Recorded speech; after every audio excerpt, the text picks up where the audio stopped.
오늘 요한일서 말씀을 계속해서 함께 나누기를 원하는데요.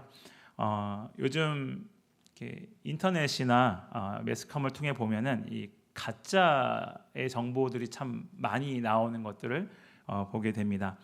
마치 가짜인 것을 진짜인 것처럼 보여주는 광고나 영상들이 요즘에 더 많아진 것 같습니다. 특별히 요즘 AI가 좀 발전이 되면서 그런 광고들이 더 많이 유행을 하는 것 같습니다.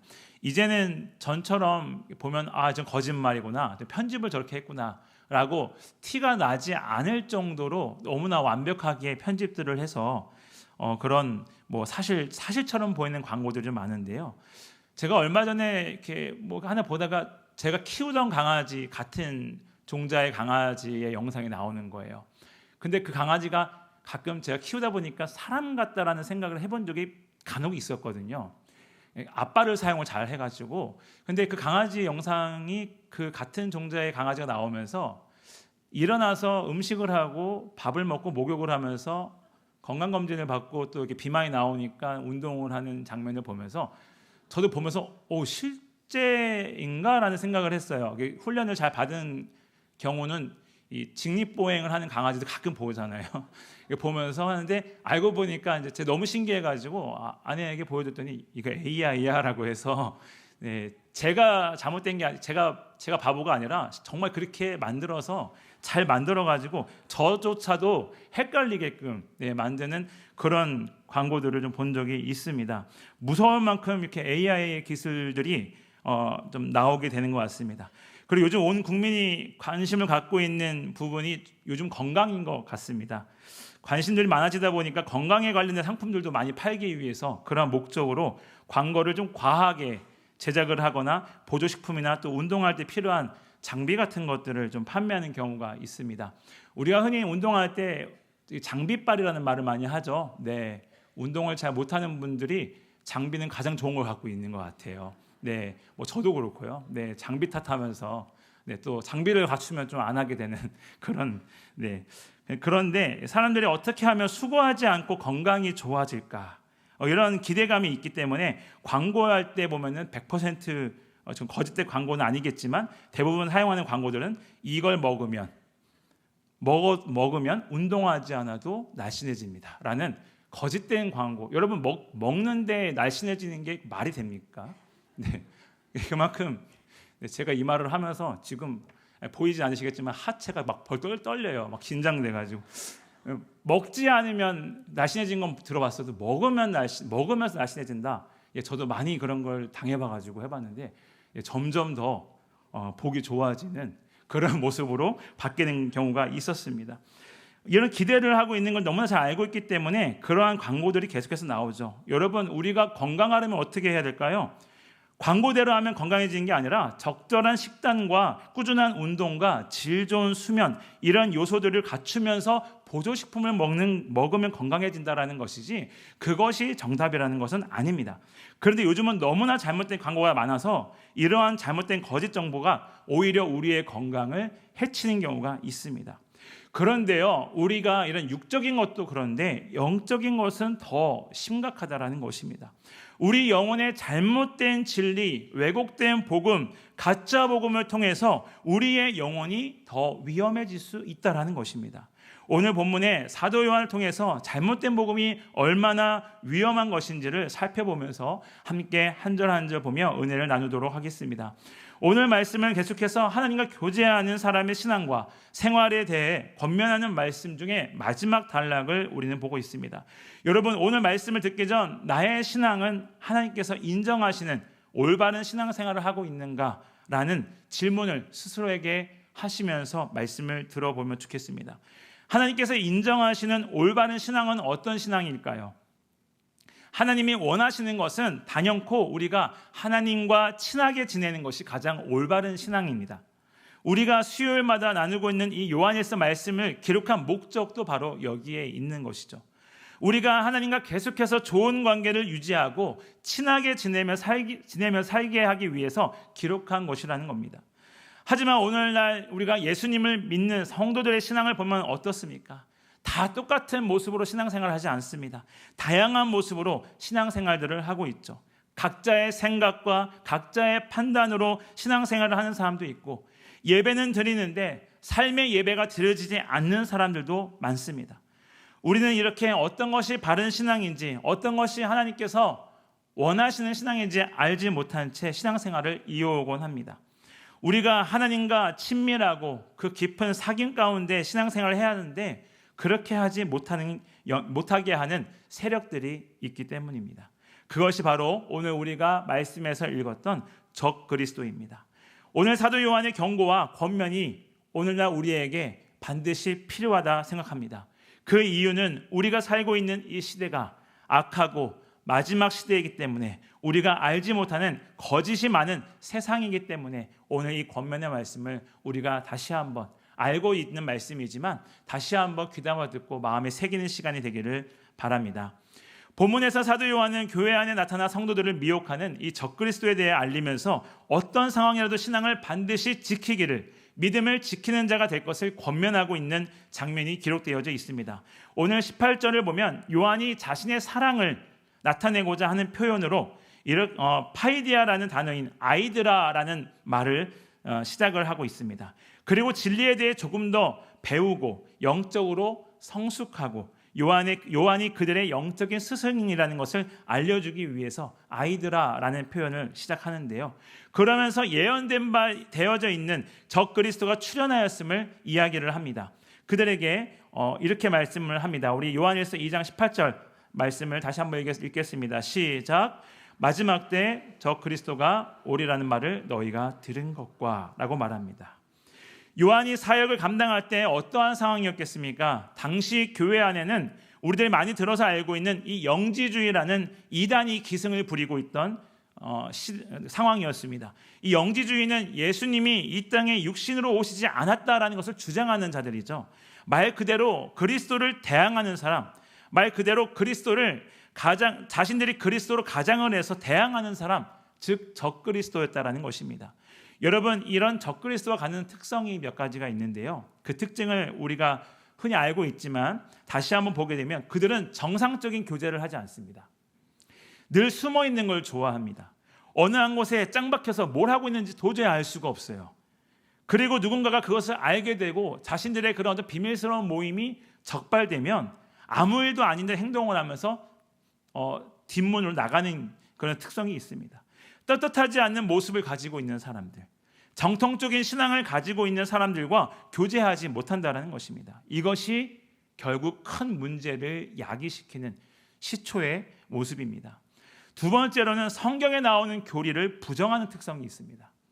성경에서 말하는 진리를 왜곡시키고요, 자기들의 방법대로 마음대로 그럴싸하게 해석하면서 성도들을 미혹하는 특성이 있다는 것입니다. 그리고 대표적인 것이 삼위일체 하나님을 인정하지 않습니다. 예수님이 행하신 일들을 과학적으로 증명할 수 없다고 하면서 하나의 전설로 주장하는 자도 있다는 것입니다. 결국 그들은 무엇을 말하고 싶은 것일까요? 예수님은 하나님의 아들이 아니다라는 겁니다. 그래서 우리를 구원할 수 없다라는 것을 말하고 싶어 하는 자들입니다. 이러한 특징을 가진 그들은 우리 잘 믿고 있는 성도들을 흔들 수 있는 아주 위험한 사상을 가지고 접근합니다. 이단들이 더 무서운 건요, 이 잘못된 사상과 진리임에도 불구하고 자신들의 논리를 가지고 있다는 겁니다. 얄팍한 지식과 얄팍한 지혜로 우리에게 접근한다는 것입니다. 설득력이 있는 치밀한 논리를 무기로 삼고 사람들에게 다가가서 미혹하고 또 그 미혹에 넘어가는 그리스도인들이 우리가 생각하는 것보다 꽤 많다라는 것이죠. 이러한 모습을 보던 요한이 마지막 때가 되었으니 깨어 있어라 라고 성도들에게 강하게 권면하고 있는 말씀을 보고 있습니다. 그렇다면 오늘 살아가는 이 시대를 보면 적그리스도, 즉 이단이 현재는 없을까요? 아닙니다. 아직도 그들은 활발하게 포교 활동을 하고 있습니다. 요한의 때보다 지금이 더 위험한 상황에 놓여져 있습니다. 아직도 그들은 눈에 불을 켜고 믿고 있는 성도들을 찾아다니면서 미혹하고 있다는 것입니다. 이단들의 활동이 점점 더 과감해지고 있고 점점 더 우리 삶에 가장 가까운 곳에서 활동을 하고 있다는 것입니다. 특히 문화적으로 활발하게 활동을 하고 있습니다. 우리가 가끔 그런 말 하잖아요. 뭐 보면서 그게 이단이었어. 그게 이단이 만든 거였어. 이단에서만 나온 거였어. 이런 말들을 우리가 가끔 할 때가 있죠. 이단들은 이렇게 알게 모르게 교묘하게 활동을 하고 있다는 것입니다.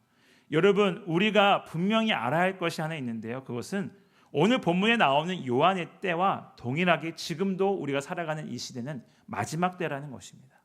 그래서 요한이 권면하고 있는 것처럼 우리는 정신 차리고 깨어 있어야 된다는 것입니다. 하나님께 지혜를 구해야 할 때가 바로 지금이라는 것입니다. 적그리스도가 우리를 미혹하는 말들을 날카롭게 할 때라도 우리는 그것을 분별할 수 있는 지혜를 달라고 성령 하나님께 간절히 간구해야 하는 때가 바로 이때라는 것을 우리는 절대로 잊어서는 안 될 것입니다. 19절에서 보니까 그들이 우리에게서 나갔다라고 말씀하고 있는데요. 지금 요한은 그들과 우리라는 말을 사용하면서 성도와 적그리스도를 구분해서 언급하고 있습니다. 그리고 우리에게서 나갔다라는 말씀을 통해 적그리스도들이 어떤 상황이 있었는지를 잘 설명해 주고 있는 말씀을 19절에 기록하고 있습니다. 여러분, 적그리스도는 원래 교회 안에 들어와서 그 공동체 안에서 있었던 자들이었습니다. 그리고 복음을 듣고 복음에 의하여서 교회에 들어와 있었던 자들이었습니다. 그런데 무엇이 문제였습니까? 어느 순간부터 복음을 자신의 논리대로 해석하고 복음의 의미를 자신의 욕심대로 해석하고 받아들이기 시작하면서 기존의 정통적인 신앙을 갖고 있는 성도들과 함께 교제를 할 수 없게 된 사람들이다라는 것입니다. 교제를 할 수 없게 되니까 자꾸 자신들의 편을 만들고 그들하고만 교제하려고 한다라는 것입니다. 이 사람들이 이단이에요. 이 사람들이 적그리스도라는 것입니다. 여러분, 이단이 왜 이단입니까? 시작은 비슷해 보이지만 결국은 다른 사상을 갖고 끝이 다른 자들이 이단이에요. 비슷해 보이지만 끝이 다르다라는 것입니다. 우리가 다큐멘터리나 매스컴을 통해 보다 보면은 이단들의 활동을 보게 될 경우가 종종 있습니다. 그들이 집회하는 모습을 보면 교회에서 하는 모습과 비슷해 보이는 것이 많습니다. 그들도 예배를 드리죠. 그리고 기도도 하고요, 설교도 합니다. 성경 공부도 합니다. 찬양도 합니다. 그들이 사용하는 성경책이나 단어들, 우리가 이미 알고 있는 단어들이 있어요. 세워지는 직분자들조차도 교회와 같습니다. 이러한 부분이 기존 성도들로 하여금 많이 혼돈할 수 있는 하나의 무기로 작용하고 있다라는 것이죠. 하지만 여러분, 우리는 영적으로 깨어있고 민감하여져서 이러한 함정에 절대로 빠져서는 안 될 것입니다. 제가 중국에서 잠깐 있었다 왔는데요. 중국에 있을 때 있었던 일입니다. 당시 제가 이제 길게 있을 건 아니라서 핸드폰을 그렇게 좋은 걸 쓰지 않았어요. 그 청년들이 전도사님 이거 핸드폰 남는 건데 쓰세요라고 해서 하나 받아 쓴 게, 요즘에 보기도 힘든 그 버튼을 눌러서 문자를 써야 되는 핸드폰이었습니다. 네, 얼마나 제가 마음이 어렵던지, 그것도 한글이 안 되는 걸 줬어요. 전화만 받아라 이런 의미겠죠. 네, 근데 당시 사과 회사에서 핸드폰이 나온 게 있었습니다. 지금도 굉장히 고가의 핸드폰이지만 그때는 더 저에게 있어서는 그 사과가 그렇게 비싼지 처음 알았어요. 그런데 중국의 전자시장을 갈 일이 있어서 가다가 한 매장에서 사과 핸드폰을 파는 거를 보게 되었습니다. 그 핸드폰의 가격은 말도 안 되는 가격으로 책정되어서 판매를 하는 것이었습니다. 제가 갖고 있는 지갑에, 시중에 있는 지갑에서도 충분히 지불하고 살 수 있는 가격으로 판매를 하는 거예요. 네, 근데 갖고 싶은 마음이 제가 있었던 터라 그랬는지 의심 없이 그 핸드폰에 관심을 갖게 되었습니다. 그래서 그 직원에게 한번 볼 수 있는지 물어보니까 가능하다고 하면서 핸드폰을 만져볼 수 있도록 저에게 주었습니다. 디자인과 버튼, 무게, 제가 알고 있는 그 사과 회사와 동일한, 그래서 제가 중국은 역시 대륙, 정말 우리나라에서는 몇백만 원 할 거를 여기는 단돈 이거에 살 수 있게 판매를 하는구나라는 생각을 해서 기쁜 마음으로 전원을 켜봤습니다. 전원을 켜는 순간 사과 로고가 뜨는 걸 보면서 감탄하게 되었습니다. 이거는 내가 살 수 있는 핸드폰이 하나 생겼다 생각을 하게 되는데, 화면이 켜지고 나서 이제 옆으로 기대하는 마음으로 엄지를 대서 밀었는데 밀면서 2초 정도 있다가 넘어가는 거예요. 제가 알고 있는 사과 핸드폰은 닫는 순간 넘어가야 되는데, 이 사과 핸드폰은 제가 엄지손가락 닫고 한 2, 3초 있다 넘어가는 겁니다. 뭔가 좀 이상해서 직원한테 물어봤습니다. 이거 맞냐? 그랬더니 맞대요. 너가 봐라. 사과 나오지 않았냐?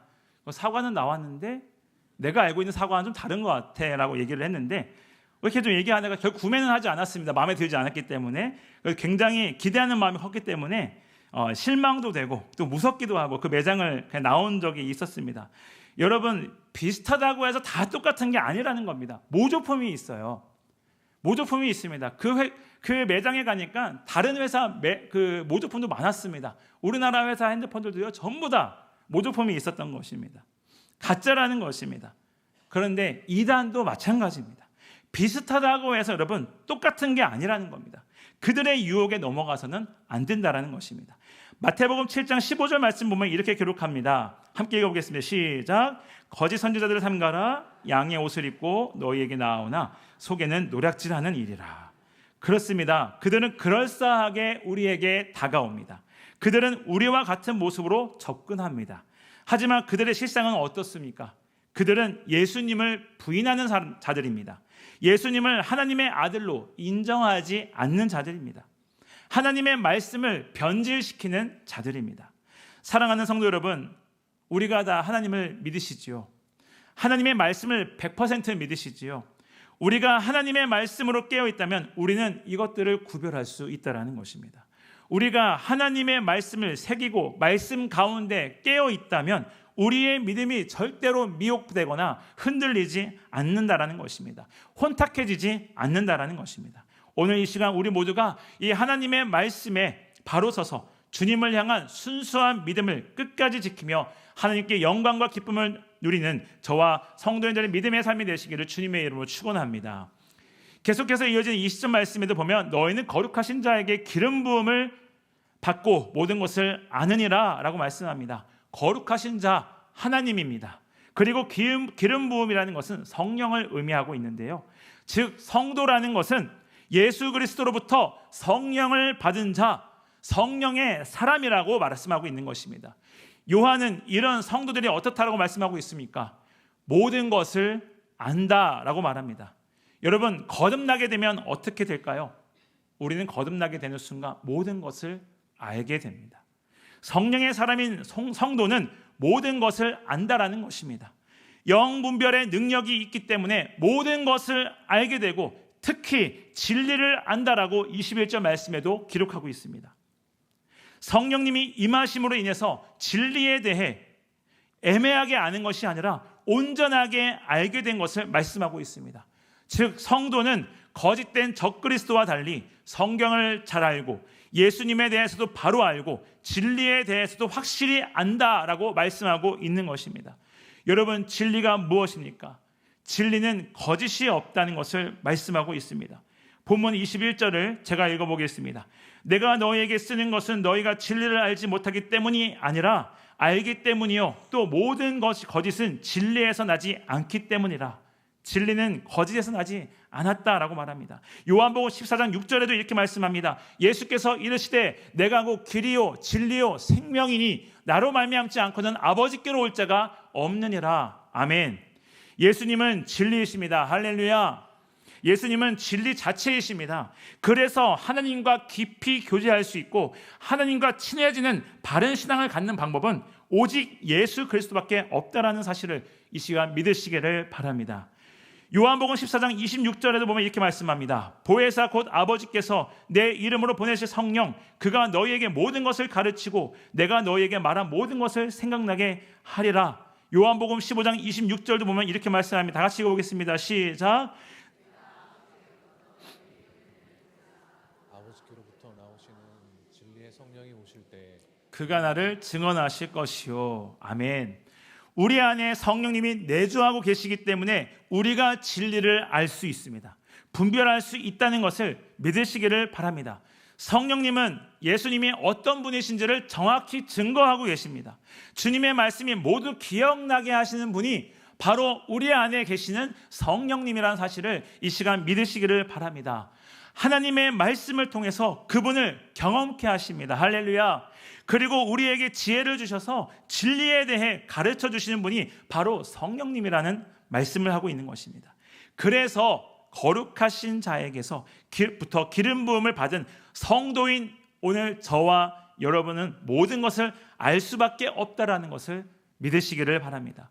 여러분, 진리를 안다는 것 자체가 예수님과 사귐이 있다라는 것이죠. 우리가 예수님과 인격적으로 말씀을 통해 교제를 나누는 것이 바로 진리를 아는 것입니다. 그래서 말씀을 통해 예수님과 인격적으로 교제를 하는 성도는 거짓을 구분할 수 있다라는 것입니다. 그리고 적그리스도를 구별할 수 있고 거짓된 유혹에서 승리할 수 있다라는 것입니다. 사랑하는 성도 여러분, 우리 옆에 계신 분과 이렇게 한번 인사했으면 좋겠습니다. 성령으로 충만합시다. 성령님을 신뢰합시다. 성령님만 의지합시다. 우리 안에 성령님이 내주하고 계심을 믿으시기를 바랍니다. 이것이 우리에게 축복인 것입니다. 다른 게 축복이 아니라 내 안에 성령님이 계시는 게 축복인 거예요. 내 안에 내가 너무도 많으면 안 되는 거고, 내 안에 성령으로 가득 차 있는 것이 오늘 저와 여러분의 삶 속에 받을 수 있는 가장 큰 축복임을 믿으시기를 바랍니다. 그래서 우리가 성령 충만할 수 있도록 힘써야 되는 것이고, 겸손히 성령의 충만함을 계속해서 간구함을 기도해야 한다는 것입니다. 오늘 이 시간 내 안에 계신 성령께서 가르쳐 주시고 깨닫게 해주심에 감사의 고백을 드리시는 저와 여러분 되시기를 주님의 이름으로 축복합니다.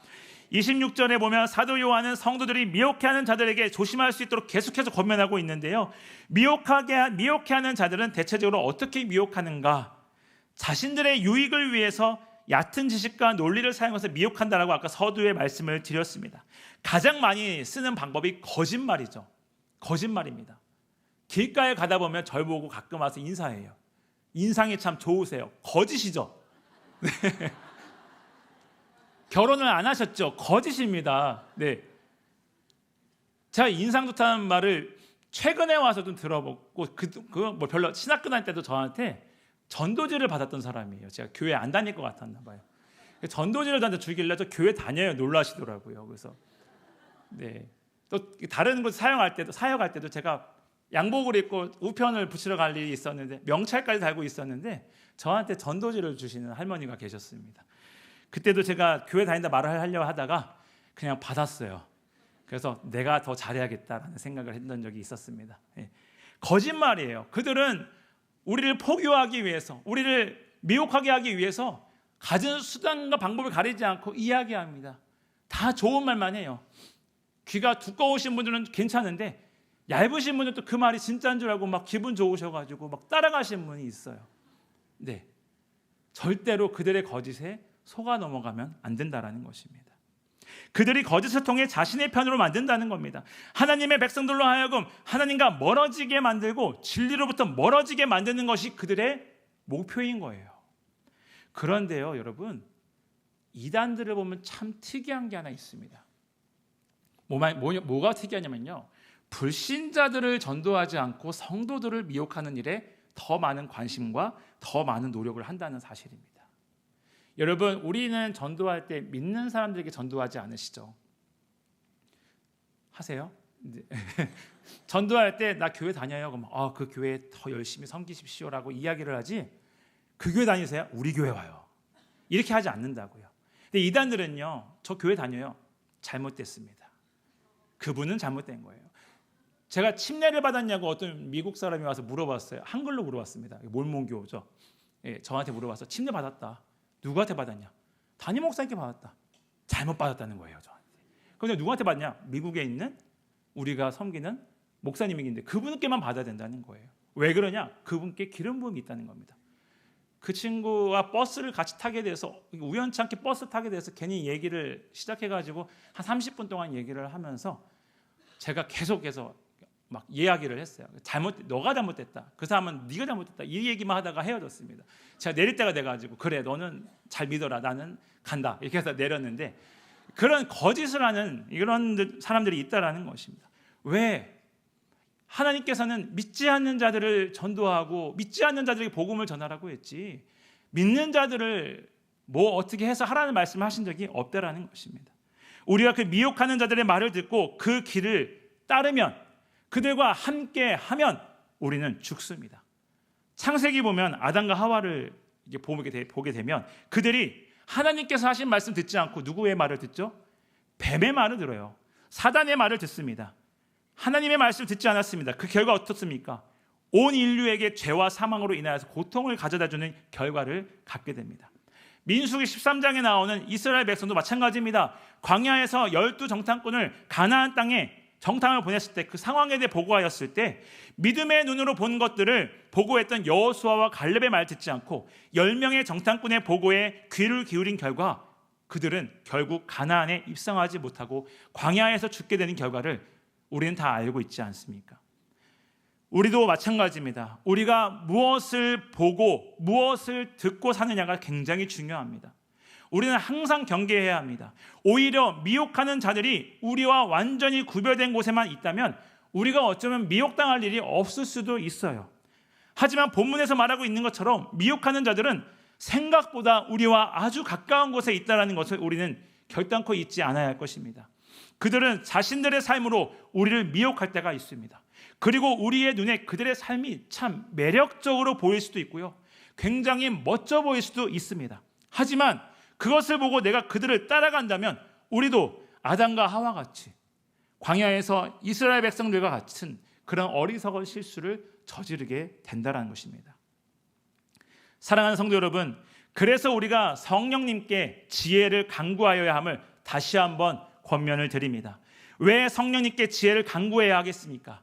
27절을 다시 한번 읽겠습니다. 같이 읽습니다. 27절입니다. 시작. 너희는 주께 받은 바 기름 부음이 너희 안에 거하나니 아무도 너희를 가르칠 필요가 없고 오직 그의 기름 부음이 모든 것을 너희에게 가르치며 또 참되고 거짓이 없으니 너희를 가르치신 그대로 주 안에 거하라. 아멘. 성경은 기름 부음이 우리에게 거한다고 말씀합니다. 우리는 성령님을 통해서만 인도하신다라고 말씀하고 있는 것입니다. 우리 인간의 경험과 지식으로 신앙생활하는 것이 아니라 오직 내 안에 계신 성령께서 인도하시는 것에 내가 순종하면 하나님께서 모든 것을 가르쳐 주시고 인도해 주신다는 사실을 기억하시기 바랍니다. 오늘날 많은 발전으로 인해서 우리가 원하는 정보들을 구할 수 있죠. 웬만한 전문가들보다 더 많은 정보를 알게 된다고 합니다. 너무 많은 정보로 인해서 어떤 것이 맞는지 헷갈릴 때도 있습니다. 성경에 대한 정보도 마찬가지예요. 이런 시대를 살고 있는 저와 여러분께 간절하게 필요한 것은 성령님의 가르치심입니다.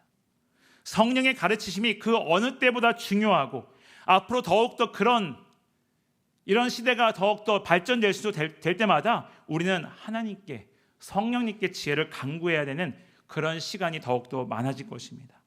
성령님은 우리가 어떻게 해야 하는지, 오늘 어떻게 내가 결단하고 순종해야 하는지 그 길과 방법을 알려줍니다.